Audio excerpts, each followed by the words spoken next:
reframing your marketing strategies beyond COVID-19.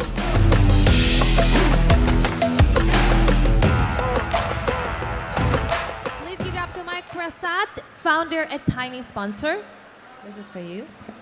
Also, please welcome on the stage Adrian Niculescu, CMO EMEA at CloudCoin Consortium. Please, I don't hear you clapping. Please put your hands together. Thank you so much. Also, please welcome on the stage Cosim Mesenschi, CEO at FirstByte Media. Give him a big hand.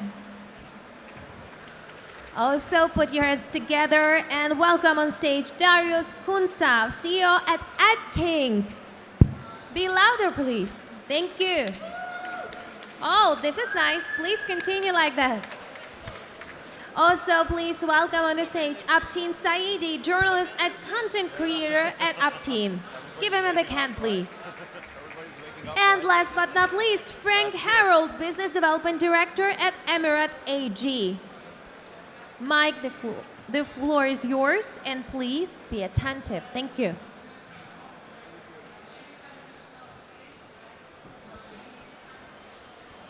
One, two. Thank you, everyone, for coming today. We have an amazing panel today. We're going to talk about marketing in a post or a COVID and future world.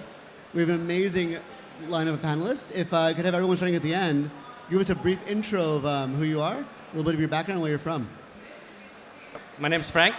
I'm a director of EMIRAT. EMIRAT is a German company that has been founded in 2004. I joined the company about 5 years ago. Before I was running and was working in different international and also national media companies in Germany and also worldwide. And EMIRAT, what do we do? We offer a global insurance for marketing, for games, for lottery, so for redemption marketing, also for sports events. So that's what we do since 2004, and we work globally. Hi, my name is Uptin. I'm a media strategist and content creator, so I make videos about tech, money, cultures, and I have clients in which me and my team make videos for them. So for their LinkedIn, for their YouTube, for their TikTok, basically to help short videos that ultimately drive engagement and signups. Hey guys, so one of the things that you learn about me is either I'm talking very, very clear and short of a sentence, or I'm joking around, one of the two.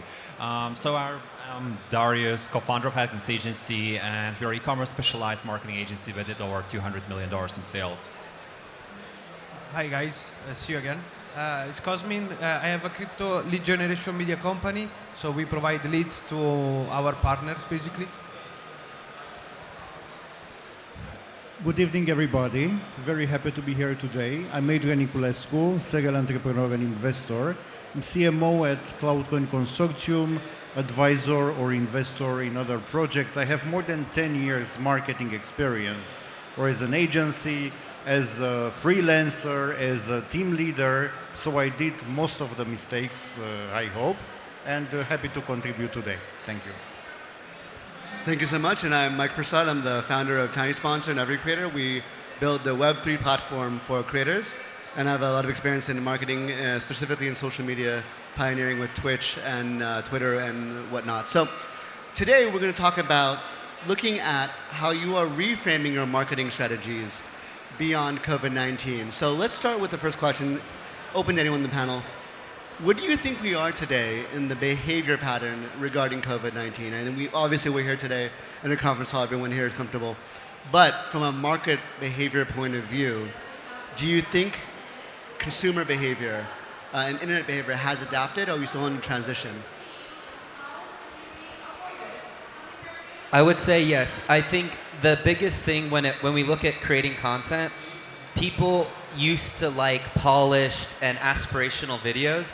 But I think partially because of COVID, you saw a lot of people become content creators and make their own videos with their phones. And now it's gotten to a point where people don't want super polished videos and content when they consume it. Because if you think about social media, a lot of times you're coming off of your friend's video So all of a sudden, if you see this super well-polished drone shot cinematic video from a company, you're thinking, okay, this must be an ad, and I'm going to swipe away. I would like to add an angle from the startup world, which I believe is very relevant. We all of us sell something, a product, a service, or we sell our time. And when you are a startup, let's say, and if you are going towards investors, you are selling to them an opportunity. And before the pandemic period, most of the investors said, okay, you need to come to us. You need to visit our office in order to meet face to face, you know?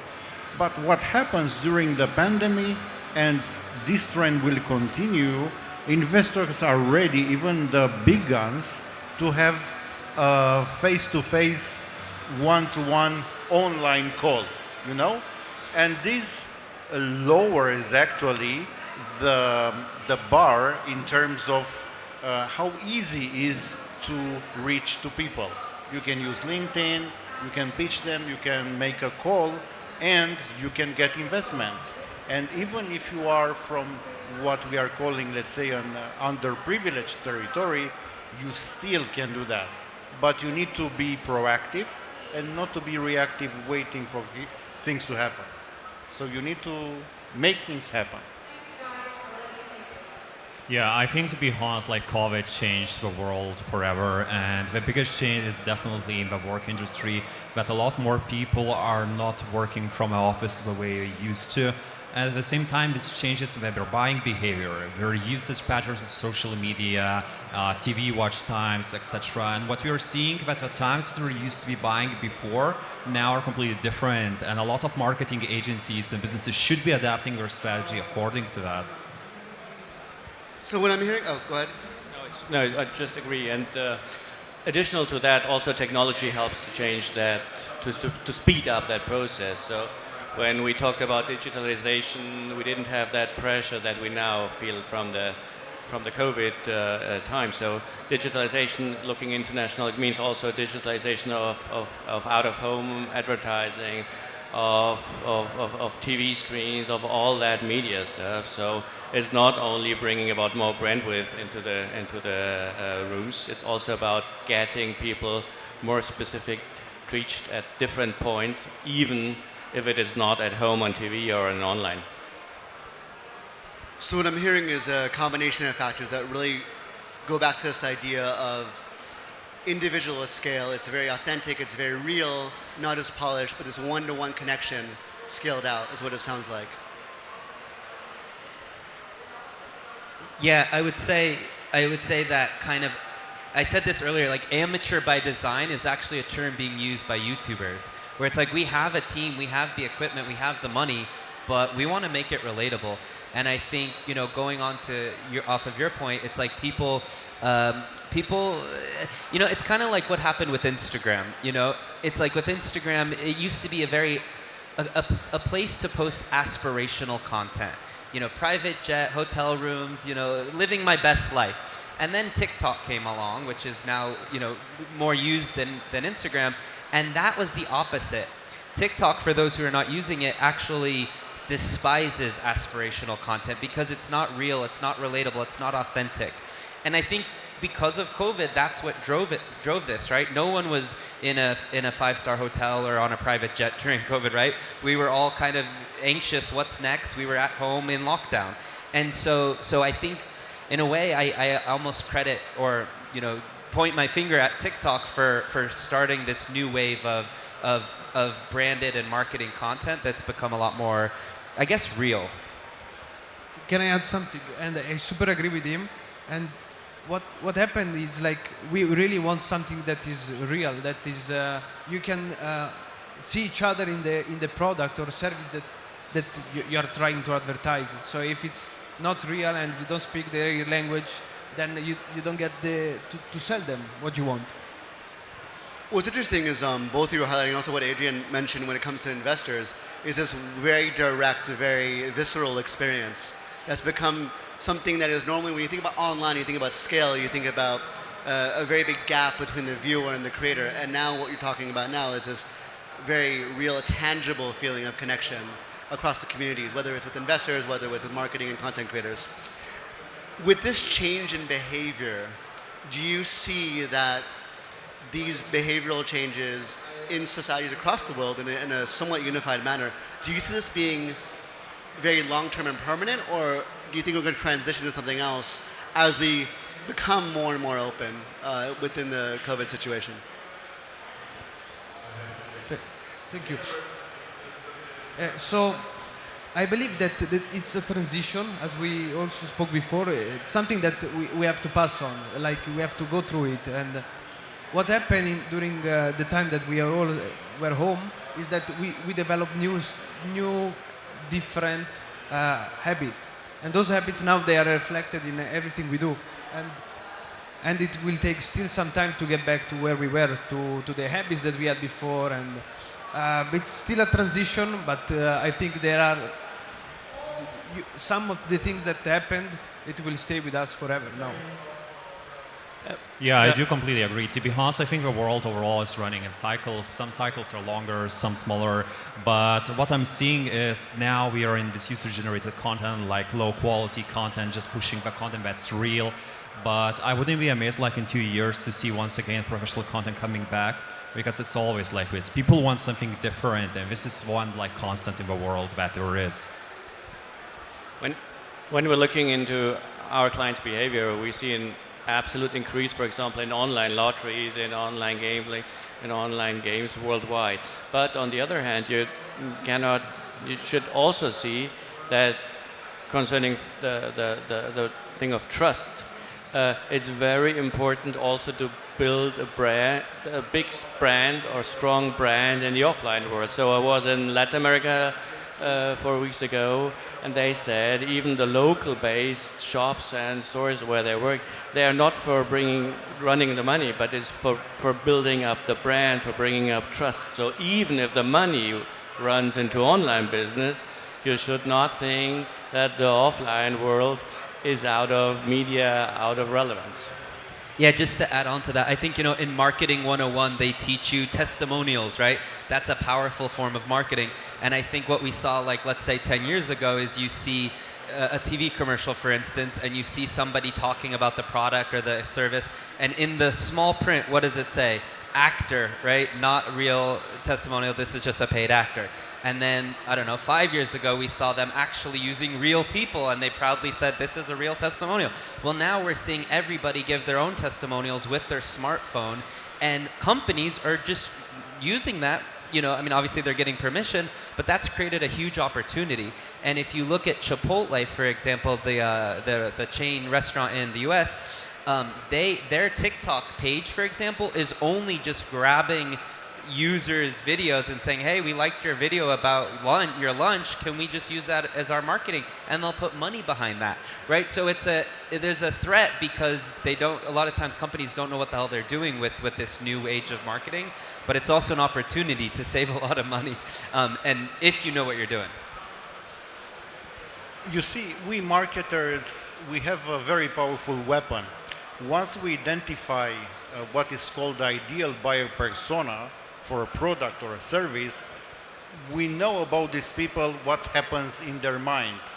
We know what keeps them awake at night, and we have to use these things ethically. In a crisis, what happens, the survival triggers are activated. So that's why we may start, buying tons of toilet paper or oil or do stupid things. And in those moments, more than ever, we need to belong to something, to a community. And the smart brands create those communities so to make us safe, to make us belong to that community. Its design is not done by default, so unconsciously we become addicted to the products and services which are promoted in the community. There are cycles, and these cycles are repeating. So the human mind will work in the same way over the next years until we die, right? So depending on what's happening around us, We need to analyze what's happening around us and to act accordingly, because it's part of the research we need to do. But things will not change, because the human mind works the same way.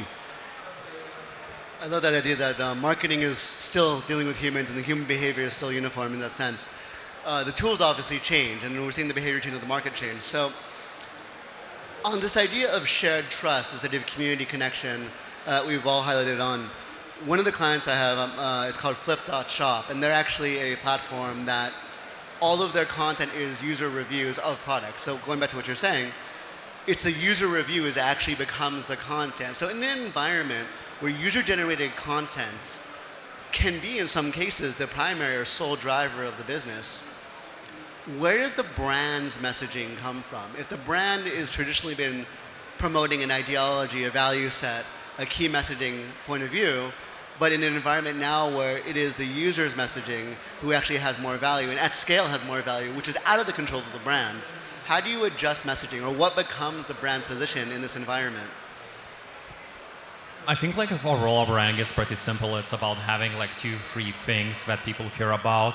And whenever you're working with influencers, users, whatsoever, the goal is for them to continue mentioning the same things and do it repeatedly enough till everybody kind of resonates with it and they accept it as real.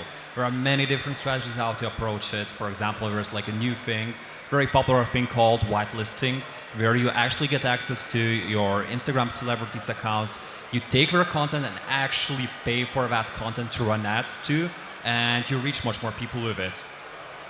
So you can basically, use this content to like very selectively present specific messages from specific influencers to a wide variety of audience. Yeah, I think the funnel almost becomes wider now. So I think what I tell clients I work with is like, think about how do you create awareness and build awareness. First, get them to follow you. Like 10 years ago, a lot of companies on their TV commercials, their call to action was follow us on Facebook, right? But now the interesting thing with a platform like TikTok or even Instagram Reels is you can find a new customer, right? You don't necessarily need them to. In fact, most people are not going into TikTok or Instagram and searching for a company, right? They see them on their feed and they want to follow them. So I think creating a connection with your audience is a lot more important. And one thing we do is kind of a 3-tier approach. Tier 1 is content about the brand. Tier 2 is value. Creating value, teaching your customer something new that's related to the industry. And tier 3 is just fun. Just silly trends, let's say on TikTok, silly trends that makes them want to follow you, and then, hopefully they'll see some of your branded content later on. So does this mean that the brand's positioning is actually less so broadcast, more so curation, and this idea of curating and developing community, then curating from that community and becoming more of a stage for their audience? Or would you say it's a little bit more heavy-handed than that? I think it can be, but I think one thing that's, brands can create their own content that seems like it's from their audience. It's just a matter of giving the keys to the right person, right? And usually they don't. Usually brands say, okay, you've been managing our Facebook and our Instagram and the marketing budget, manage the TikTok. And that's a big mistake because it's a very different kind of content. So, we create content where we literally tell our team to just do selfie mode, and we give that content to brands, right? Selfie mode sitting on a bed. But the problem is most big companies do not feel comfortable doing that because it's scary. Like you said, obviously everything's still approved, but the idea of doing it so amateur just scares a lot of companies. So we talked a lot about behavioral changes, content creation changes, their shift to community, their shift to a trust-based type of dynamic. What are some of the changes that means in terms of your marketing channel usage? So going from paid versus influencer versus content publishing versus SEO, for example. What are some of the strategies and the changes in those strategies that you've done to adapt to the behavioral changes in the market? Yeah, and here I want once today to talk about the cycles that I mentioned before. Because what I'm seeing now, the competition in the digital landscape increased exponentially after COVID, and a lot of people say that we're all e-commerce hopped like 7 years ahead due to the COVID. And my number one thing, what we are changing now, is actually becoming less and less reliant on paid media channels like Facebook, Instagram, TikTok and other things where we're running edge and going more towards user-generated content and getting back to the channels that are not popular. Because once again, where there is too much attention, it becomes more expensive. And when you go where there's less attention, it's usually cheaper. Remember one thing, people love to buy, but don't want to be sold. So in your marketing strategy, try everything you can to trigger the most important element in marketing called reciprocity. If you deliver value, but somehow don't ask for anything in return, so the selling is seen like a result, sooner or later your audience will start feeling that they have to give back because they received a lot. It's something which happens in the subconscious mind, where all the processes are created. So they will not just start to being hooked by giving you something, which usually means to buy from you, to give you something back, but they can become your next non-paid influencers actually, because they will say, okay, I got this from this company. They will show to their audience, and you will have actually more and more clients coming virally towards you without the need to invest in paid advertising. So think about give a lot of value and trigger the reciprocity from your audience. It will work like crazy. I wanted to add that, as you said before, we want to belong to someone, to a brand or maybe a group of people. And that's where I see the shift. It's not anymore like one-way talking, but it's like being part of a community. Like right now, my personal example is that before we were super focused on SEO and maybe some social media. But right now we are driving toward the creation of a community, maybe thanks to Discord, to Telegram groups and so on. So where we use their generated content, so maybe there are some screenshots, videos from their activities online, and they use it in the group, in the community, and everybody else sees that. And once they see and you have the reciprocity, so you see like a social proof of other people doing something, and they also want to do that, and it's like it's a domino effect. It starts with the community, and then the people will be like basically attached to your brand. So we're seeing this theme of not being moving from a purely what used to be decades ago, a broadcast primarily only type marketing strategy, to more of a curation, creating dynamics, engagement, and understanding a funnel to then how that funnel generate other output that goes back into marketing. So a circular type of holistic approach. Does that mean that the importance of integrated marketing across channels is more important now than ever? Or would you say that it's still primarily a handful of channels that are dominant within your marketing strategy? It's not that you stopped it immediately. It's an evolution. You get flexible on your strategies, and if you feel like your target market is going toward a direction, you get along. So you don't get like it's a process. You don't stop immediately one thing that you do. Yeah, we talk a lot about existing customers and customer value and how we can keep these guys in the business as our clients. But the other thing we also need to keep in mind is that many companies try to get into new targeting groups. And what do they do to get into totally new markets? Sometimes it seems to be easy because if you say online, you can just go into new markets, but it's not. You have to be not only a good product, you have to go to good timing, localization, and you have also to be a good marketing communication, which is loud and more present than others. Otherwise, it's very difficult with a Me Too product to move into another market. So looking into the lottery market, for example, we have so many clients that say, okay, let's mirror this and this into these countries. That's not a USP. Where is it? And if you don't have a USP, and if you're silent, it's very difficult to approach the new markets. And so you always have to be a really good reason to decide in which countries and which markets you're going to plan to go. So it seems like overall strategy is shifted towards a more engaged, more personalized, more community-driven approach, less control but more scale. As we wrap up in the last minute, any last comments or advice to marketers facing this change in the market behavior? I think before we're like living in 3-second world due to all the social media, and my friend here I think will definitely can agree with me that now we're living in 1-second world. Attention capturing became significantly more important lately, especially with the evolution of TikTok, because people just have too much stimulation. They don't have time to watch YouTube nowadays.